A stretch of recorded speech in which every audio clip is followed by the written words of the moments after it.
But you can still screw it onto the front just like the EX1 if you really want to. Okay, and talk to me more about the EX3. What are your thoughts?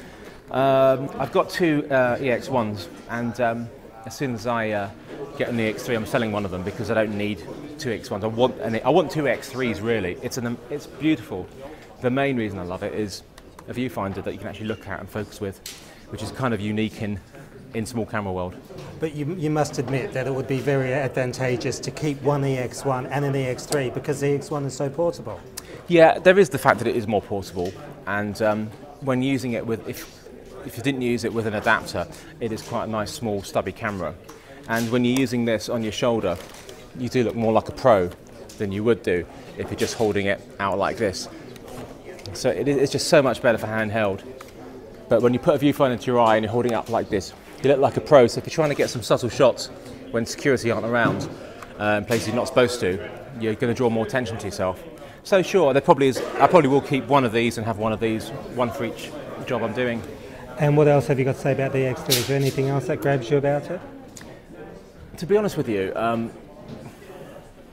without being rude about the EX1, the EX3 for me is everything the EX1 should have been in the ergonomics, in the way it works. Putting an awful viewfinder on the EX1, I didn't understand the point of that. When you've got such a sharp LCD screen, why put something so poor as that viewfinder? And they just got rid of it, and they make sense. Having the great little feature for, I love my slow motion, the overcrank knob on the outside like a Varicam is just lovely. And the shoulder mount, it's not a proper shoulder mount, and I wouldn't want to do it for a long period of time, but it's certainly better than hand holding the EX1 out like this. So it's a big improvement. And just the interchangeable lenses and the viewfinder itself is enough to justify the price difference. Okay, now you're off to the US to do a $2 million feature film. Not that you're getting paid $2 million, but you did tell me the budget is $2 million. Yeah. Tell me about shooting a feature film on a video camera that costs probably... Yeah, it's interesting because I get a lot of people asking me to shoot their films on the Letus and the EX1. It seems to have, a lot of people seem to have realised you can shoot really beautiful pictures on cameras and equipment with really affordable, cheap workflow. And that's what this is. And so, the budgets aren't enormous, but they're getting the look of something that's quite expensive. But it's never going to compare to shooting on film properly. Blowing it up onto a big screen, you're going to see a difference. But for the independent feature, you can get a look at 35mm film for a fraction of the cost. Now this feature that you're going to be shooting on the EX, yeah. Is it destined for cinema release? Is that what they want to do? Yeah, I mean it's written by this guy called Trevor Jungo. He's a talented young guy. He's written it as well, and like most features, he's going to tout it on the festival circuit. So hopefully it'll be picked up, and it may get shown in theatres around the States or around the world. More likely it'll end up on DVD of some sort, but it's a quality feature, so I'm looking forward to doing it. All right. Anything else you want to say before we wrap it up? Just last week, I was shooting a documentary in Dublin using the EX1 and the Letus Ultimate. And in the old days, once to look at our footage, we'd have to get our deck, put the tape in, digitise it. But we didn't do this with tapeless. It was great. We went to the pub, we put up the MacBook Pro, we put the card into the side of it, opened it up, and instantly looked at our footage. And it was great. Whilst I was drinking a gin and tonic, they had their beers, we were going over what we shot, and that is such a lovely way to operate. And it's the way that the MacBook Pro and Final Cut, they integrate so well with the whole EX system. It's just a dream to work with.